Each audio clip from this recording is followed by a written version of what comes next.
आज हम खुदा के ज़िंदा कलाम में से दूसरा मलूक उसका 5वां बाब पढ़ेंगे। और नोमान आराम के बादशाह के लश्कर का सीपा सालार और अपने आका के नज़दीक बड़ा आदमी और उसके सामने इज़्ज़तदार था, क्योंकि उसके वसीले से खुदावन ने आराम को रिहाई दी थी।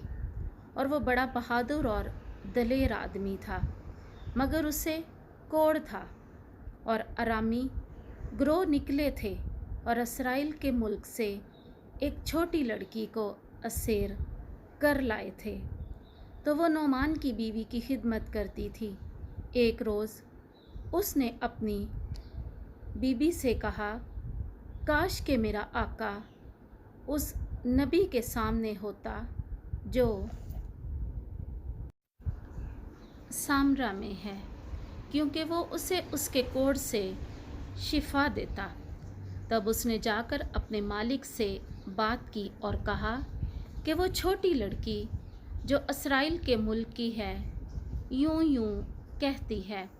तो अराम के बादशाह ने उससे कहा, तू जा, और मैं इसराइल के बादशाह को ख़त भेजता हूँ। चुनाचा वो रवाना हुआ और उसने अपने साथ 20 कंतार चांदी और 6000 मिस्काल सोना और कपड़ों के 10 जोड़े लिए। और वो शाह इसराइल के पास ख़त लाया, जिसमें लिखा था कि जब मेरा ये ख़त तुझे पहुँचे तो तुझे मालूम हो कि मैंने अपने खादिम नोमान को तेरे पास भेजा है, ताकि तू उसे उसके कोढ़ से शिफा दे। जब इसराइल के बादशाह ने ख़त पढ़ा तो अपने कपड़े फाड़े और कहा, क्या मैं खुदा हूँ कि मारूं और जिलाऊं, कि उसने उसे मेरे पास भेजा कि मैं इस आदमी को इसके कोढ़ से शिफा दूं। सो तुम जानो और देखो कि वो मेरे खिलाफ होने के लिए बहाना ढूंढता है। जब मर्द खुदा अलीशा ने सुना कि शाह इसराइल ने अपने कपड़े फाड़े, तो उसने बादशाह को कहला भेजा, तूने अपने कपड़े क्यों फाड़े? उसे मेरे पास आने दे, ताकि वो जाने कि इसराइल में दर हकीकत एक नबी है। सो नोमान अपने घोड़ों और गाड़ियों समेत आया और अलीशा के घर के दरवाजे पर खड़ा हुआ। और अलीशा ने उसके पास कासिद भेज कर कहा कि जा और अर्दन में 7 दफ़ा गुस्ल कर, तो तेरा गोश्त बहाल हो जाएगा और पाक होगा। और नोमान नाराज़ होकर चला गया और कहा, मैं ख्याल करता था कि वह निकलकर बाहर आएगा और खड़ा होगा और खुदावंद अपने खुदा का नाम लेगा और अपना हाथ उस जगह पर फेरेगा और कोढ़ को अच्छा करेगा।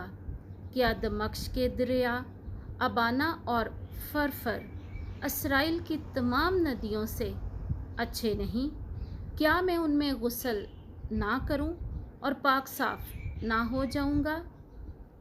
और वो वापस होकर रवाना हुआ और गुस्से में था। तब उसके खादिम उसके सामने आए और उसे खिताब करके, ए बाप, अगर नबी तुझे किसी बड़े काम का हुक्म देता तो क्या उसे ना करता?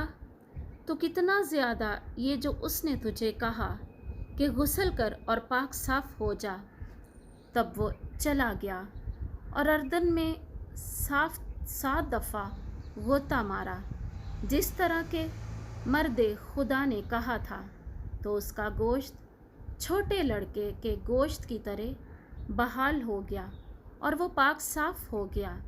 और वो मर्द खुदा के पास मुम्मै अपने सब हमराहियों के वापिस आया और आकर उसके सामने खड़ा हुआ और कहा, देख, मैंने जान लिया कि सारी दुनिया में कोई खुदा नहीं मगर इसराइल में, और अब अपने खादिम का तोहफ़ा कबूल कर।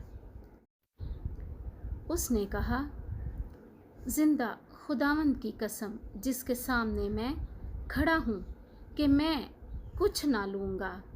تو اس نے لینے کے لیے اصرار کیا مگر وہ انکاری رہا۔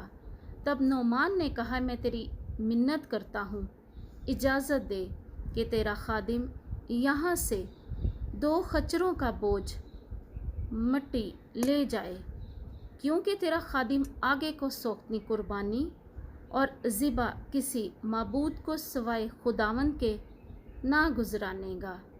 آمین۔